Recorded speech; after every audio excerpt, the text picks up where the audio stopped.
Imagine a place where the land is soaking wet. A land full of living things.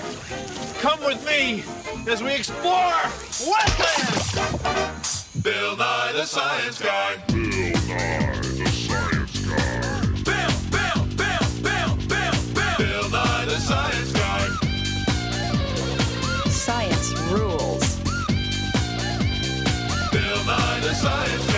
Inertia is a property of matter. Bill Nye the Science Guy. T minus 7 seconds.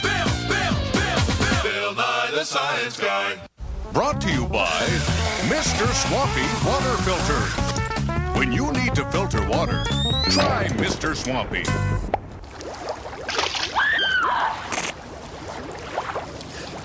Oh, hi.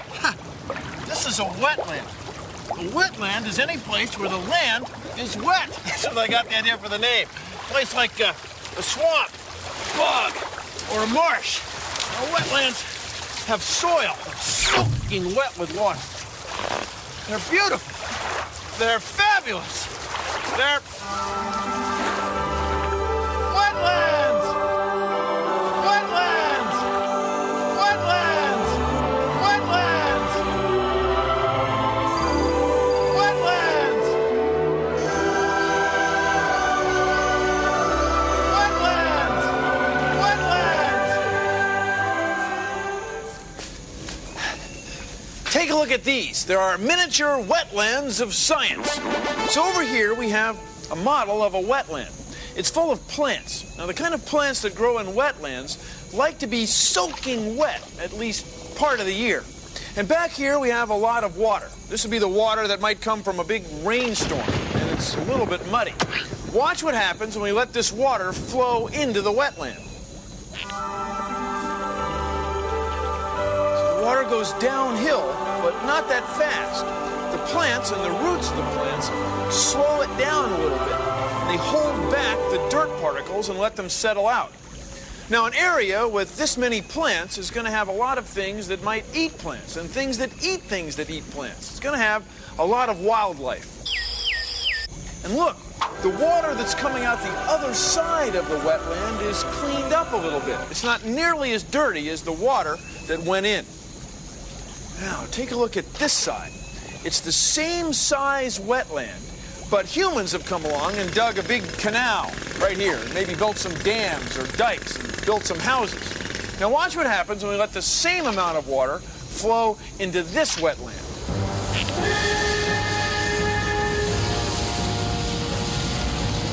Water's going down and overflowing the side of the dam or dike, right into the front porches of those houses. And the cars are washing away too.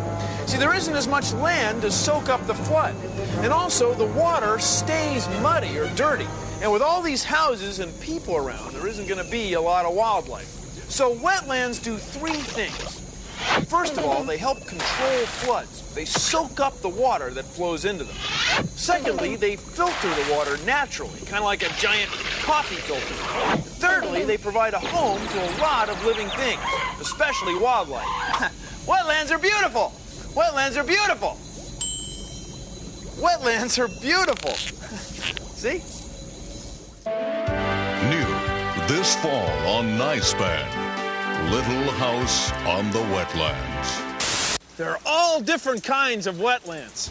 Oh yeah, there's swamps, bogs, and marshes. This is a marsh. You can tell because of the weeds and reeds that grow around here. If there were tall, twisty trees, then there might be a swamp. And if the soil were this thick mat of fibrous vegetable matter, that might be a bog. Now, there's wetlands all over the world.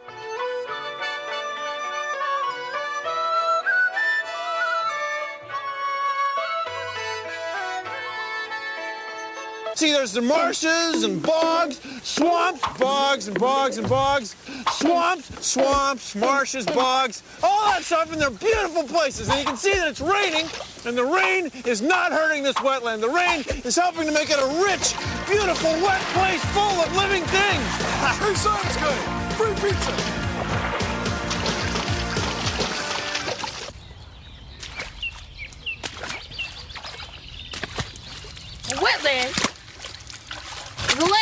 mostly full of water. It's wet and it's land. It's wet and it's land. It's wet and it's land. Wetland. Wetland. Wetlands. Wetlands. Okay, I got it. Wetlands. Boy. Wetlands. Oh, those crazy wetlands. How I love them. They're wet and they're lands. Oh, wetlands. They soak up the flooding and are home to lots of species of wildlife. Oh, wetlands. Just give me those kooky wetlands and I'll be so happy. Thank you. Thank you very much. Oh, wetlands, they're wet. How can wet land soak up floods? Wouldn't bare, dry dirt be better? Well, please consider the following. Wetlands soak up floods in a couple of ways. First of all, water sticks to water. Take a look at this. Here's a moist or wet sponge, and here's a very dry sponge. When you put them in water, the moist sponge soaks up water a lot faster than the dry sponge. That's because water molecules stick to other water molecules. It happens in sponges, and it happens in wetlands. Wetlands are also where a lot of plants grow, and plants slow water down. Take a look at this. These are our water marble wetland models of science.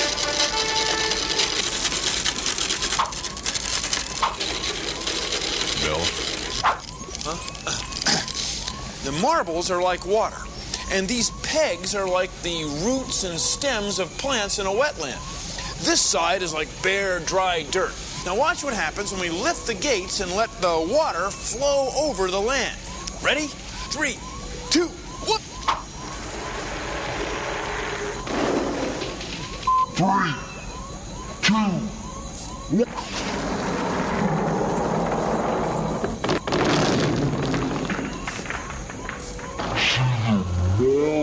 Hey! See, the marbles on the dry side Thank you.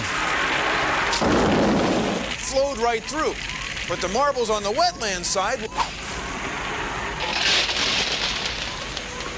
were held back a little bit by the pegs, just like water in a real wetland is held by plants. In real wetlands, it can take weeks for the water to flow out of them. So wetlands slow down floods by holding them back with the roots and stems of plants. Well, thank you for joining me on...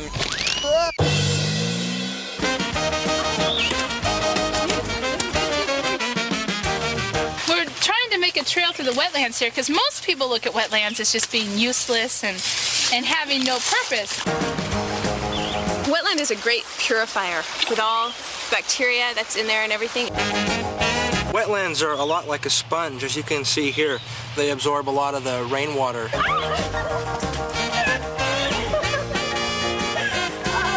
It's really quite fun to work in the mud.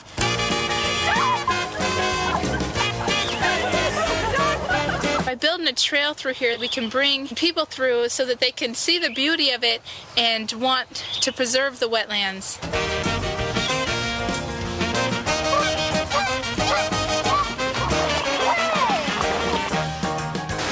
The thing is, people think wetlands are more like wastelands, and that's a bad thing. Man. Wetlands!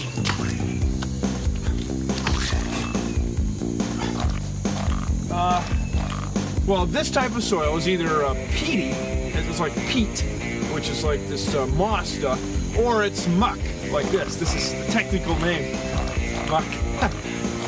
Yeah. You see, people think that muck is quicksand. Quicksand! Like you see in the movies, is really, really, really wet land. Wet! Land! Wet! Land! Now, quicksand probably happens where there's an underground source of water, like a spring or a stream. And the water coming up through the sand pushes the sand grains so far apart that they're just barely touching, so that the quicksand is mostly water. Now, some people think that when you fall in quicksand, it will suck you down and you'll disappear. well, really, you would just sink. So you might be walking along on what looks like solid ground, then you come to a quicksand pit, and you sink. But really, you're just sinking in water. So if you could turn over and float on your back, you should be okay. On your back. Okay, he's all right. He's all right. He's all right, aren't you? Just lie on your back and breathe for a while, and then about getting out of the muck. I don't really have that worked out yet, but you wouldn't drown. Have the rope. Oh, that's great. That is nice.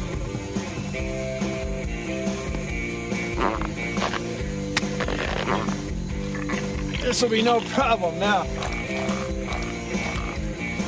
Okay, hold it. Yeah, he's okay. No, I'm not. I'm cold. I'm wet. My sinuses are acting up.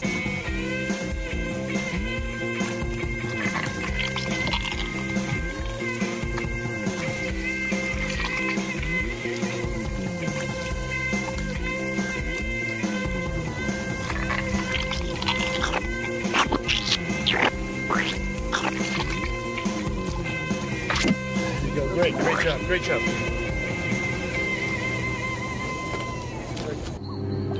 It came from the swamp. A creature so horrifying, so slimy, so cheap. See, I was a teenage swamp monster. Nice suit. Weird. See, people think that swamps, bogs, and marshes are scary because they're so full of living things, especially living things that move around at night. That's why people think that wetlands are spooky, but they're just wetlands.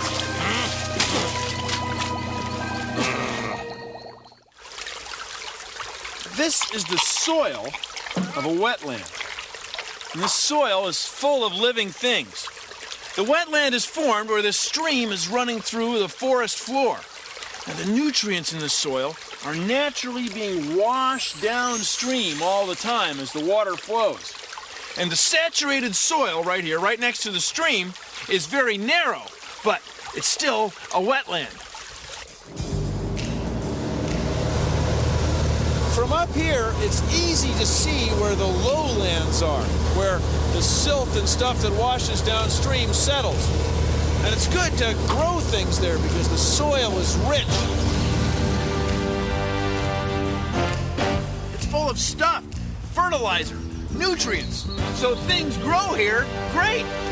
It's a wetland. This is an estuary. It's where water from this river mixes with water from that bay, from the sea. And around here is a wetland. This is where the detritus is holding living things that fish can feed on. So without the river and the estuary and the wetland, there wouldn't be any fish here. Beautiful, isn't it? Many of our most valuable fish and waterfowl resources are found in marshlands and estuaries along our coasts. Destroy estuaries, and you destroy vast spawning, nesting, and food-producing areas. Yet developers are filling these wetlands for homes at an alarming rate. Is this using our resources wisely?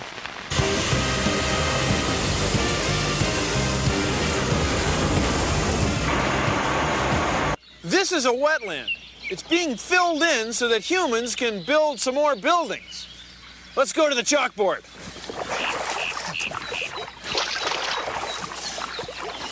So let's say this is a wetland. Okay, it's a wetland. And it's full of water. Now, if someone comes along and wants to build a building here, see, then what they often do is fill in the wetland under the building. Build it up like this with dirt. But then what happens when it rains, the water that would have been in this part of the wetland ends up over here. See? So what happens is you have to make the building even higher, maybe on stilts. Now, all this costs money. Also, sometimes they build a bridge for cars to come across onto the wetland. See, it ends up costing a lot of money to build buildings on a wetland. Like, you could save money if you just leave the wetland and build somewhere else, okay? Otherwise, you're just throwing money away. Maybe you shouldn't have done that. You know, maybe I shouldn't have done that.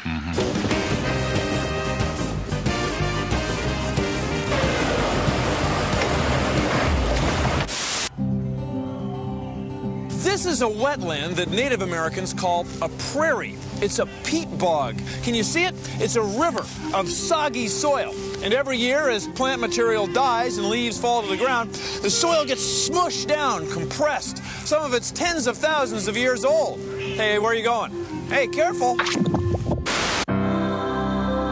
Finally, a scent so powerful, it can only come from the finest decaying organic materials. Introducing Eau de Bob by Estuary Lauder. Scientists figure that about a third of the world's endangered species depend on wetlands. See, an endangered species is a species that's in danger of dying out forever. Things like the Florida manatee or the Everglade kite, they've got to have wetlands to live. So when we dry out a wetland to make room for a parking lot or a shopping mall, we're drying out the homes of plants and animals. So they feel a little out of place. If you take away their homes, you take them away too. I mean, look at this place. Imagine trying to grow or swim around here. I don't think so.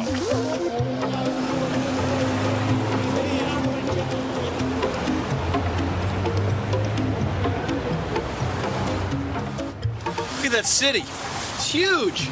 It's built on a tide flat, what used to be a wetland. Lots of living things there.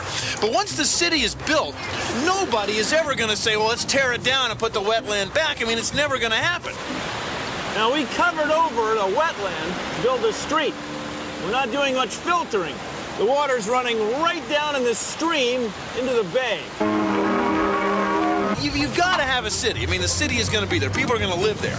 But the wetland is gone forever. Once they're gone, they're gone. If people can learn to conserve water and not tax the natural habitat, then both should be able to survive quite well.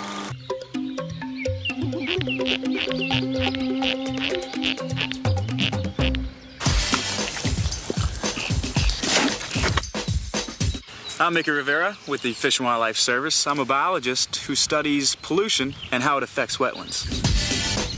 Oh, this is good. This dark, smelly soil is where it all starts in this wetland. Wetlands are important because not only are they the home for all these endangered species, you know, the fish, the plants, the animals, but they serve as protection for us too. You know, they serve to act as a sponge for contaminants that might eventually make their way out to the ocean, and they can also serve as flood protection. You know, we need these areas to protect our houses from floods. Well, you know, in Southern California, somewhere in the neighborhood of 90% of our wetlands have been altered. As you can see, we've got some buildings right adjacent to the wetland. So my job out here is to check on the contaminants that are influencing this wetland. These contaminants come from industry, from houses, and from parking lots, and from agriculture. When I do my study, this is the stuff I look for. I'll send this stuff back to the lab to see how healthy it is. Careful. Watch it there. Easy does it. Wetlands are home to many different plants and wildlife. Whoa! Some are really wild. Whoa! This is a big wetland! The Everglades! The Everglades is located in the southernmost part of the continental United States.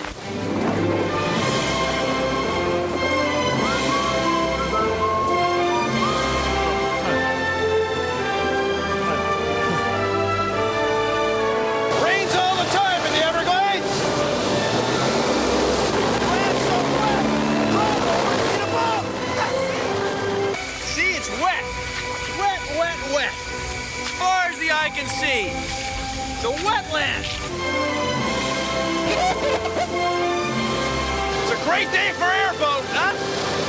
Great day for airboat. Yeah, it's a great day for airboating, yeah. You see where the plants are growing in the water attached to the soil and the plants are growing on the land attached to the soil? That's because the soil is so full of water, there isn't much difference between being underwater or on the land. It's wet. Well, it's a wetland, hence the term. It's a wetland! It's wet! It's a wetland. It's fabulous. Wetlands are great.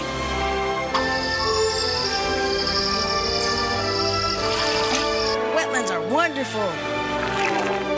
Wetlands are fabulous.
Our show. Thanks for watching. If you'll excuse me, I've got some ancient hydric soil mechanics to investigate. See ya!